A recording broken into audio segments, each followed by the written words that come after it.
বাংলাদেশে চলমান অস্থিরতা ও সাম্প্রতিক সহিংসতার ঘটনায় অন্তর্বর্তী সরকারের প্রধান উপদেষ্টা অধ্যাপক ডক্টর মোহাম্মদ ইউনূসের সঙ্গে দেখা করে উদ্বেগ প্রকাশ করেছেন বিএনপি।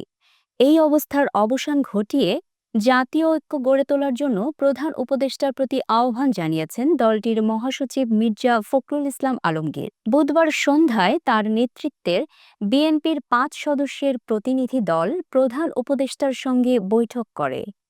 এ সময় তারা দেশের অন্যান্য রাজনৈতিক দলগুলোর সঙ্গে আলাপ আলোচনা করে জাতীয় ঐক্য গড়ে তোলার জন্য অধ্যাপক ইউনূসকে পরামর্শ দেন। এই মুহূর্তে সবচেয়ে বড় প্রয়োজন হচ্ছে জাতীয় ঐক্য। আমাদের সামনে অনেক বড় চ্যালেঞ্জ রয়েছে। সেই চ্যালেঞ্জ মোকাবেলা করার জন্য বিশেষ করে যারা বাংলাদেশের স্বাধীনতার সার্বভৌমত্বের প্রতি হুমকি হয়ে দাঁড়ায়, এটাকে যারা বিনষ্ট করতে চায় তাদেরকে প্রতিরোধ করার জন্য আমাদেরকে অবশ্যই একটা জাতীয় ঐক্য গড়ে তুলতে হবে। সেই কথাগুলো আমরা বলে এসেছি। বুধবার সন্ধ্যায় প্রধান উপদেষ্টার সঙ্গে বৈঠক শেষে সাংবাদিকদের জানান মিস্টার আলমগীর।